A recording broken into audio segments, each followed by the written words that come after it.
Hai semua, perkenalkan nama saya Yusdina Duru dari kelas 10 Akuntansi 1.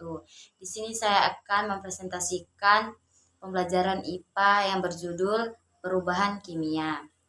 Perubahan kimia suatu materi adalah perubahan yang terjadi pada suatu materi atau zat yang menyebabkan terbentuknya zat baru yang sifatnya berbeda dengan zat asalnya.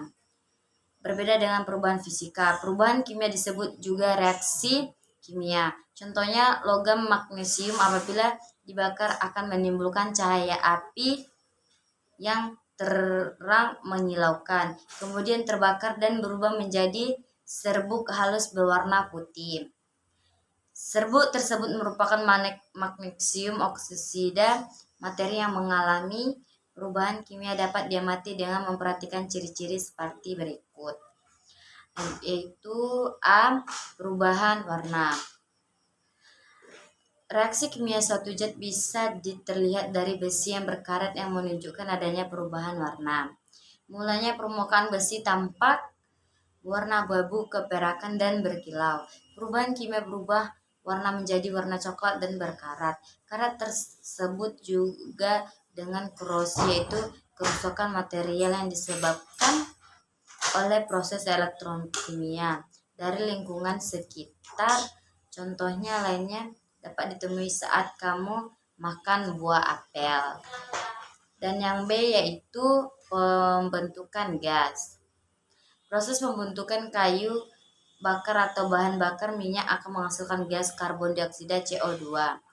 Peristiwa tersebut menunjukkan adanya reaksi kimia dengan indikasi terbentuknya gas. Pembentukan gas juga dapat diamati pada reaksi lain. Misalnya ketika batu walam dimasukkan ke dalam larutan asam klorida, HCl akan menghasilkan gelembung-gelembung gas dalam larutan tersebut.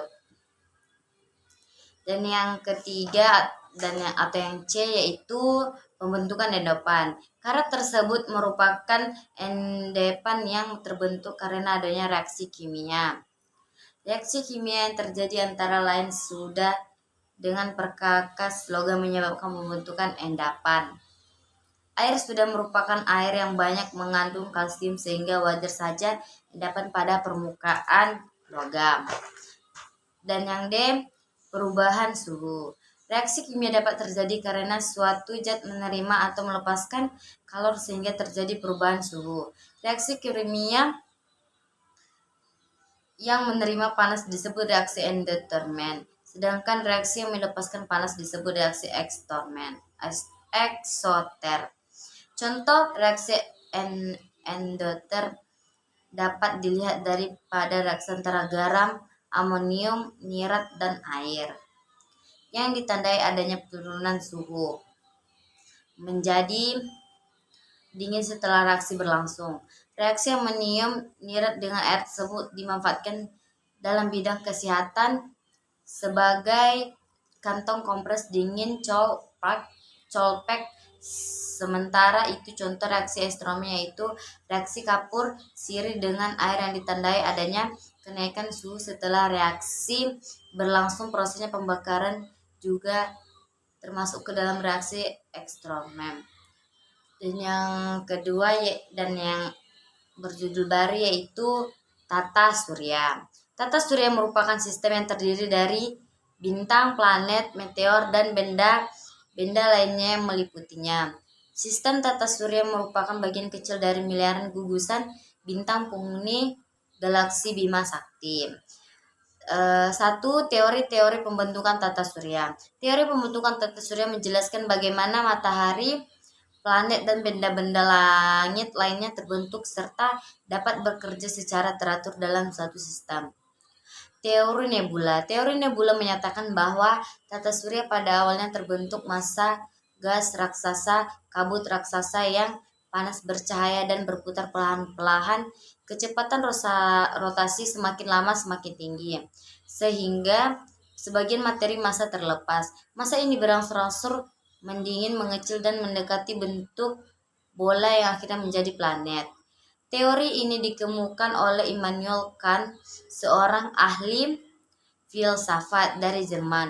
Kemudian hal yang sama dikemukakan oleh Simon de Laplace, ahli matematika dari Prancis, sehingga teori nebula dikenal juga dengan teori Kan-Laplace.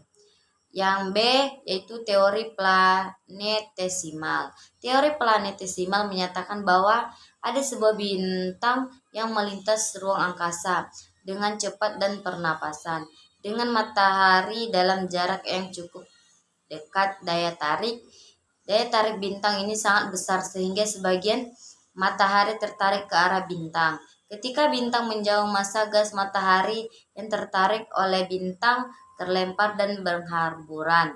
Teori ini dikemukakan oleh Thomas C. Chamberlain, ahli geologi dari Amerika, dan Forrest R.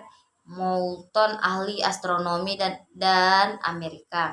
Teori planetesimal disebut juga dengan teori Moulton-Chamberlain. Dan yang ke C yaitu teori pasang surut. Teori pasang surut menyatakan bahwa planet-planet terbentuk langsung oleh gas asli matahari yang tertarik oleh sebuah bintang yang melintas di dekatnya. Teori ini hampir sama dengan teori planetesimal ketika bintang mendekati matahari.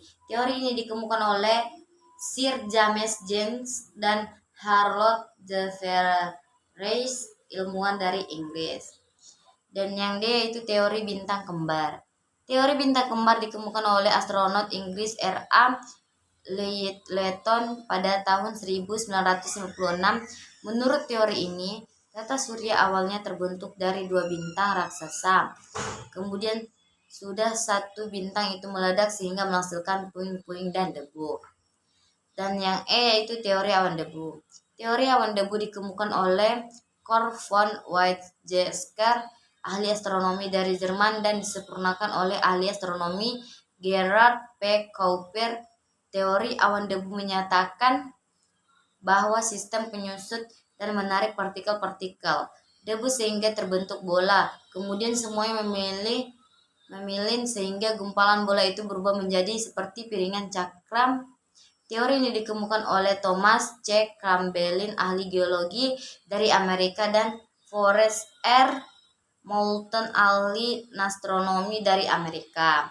Sekian dari presentasi saya. Mohon maaf jika ada kesalahan kata. Terima kasih.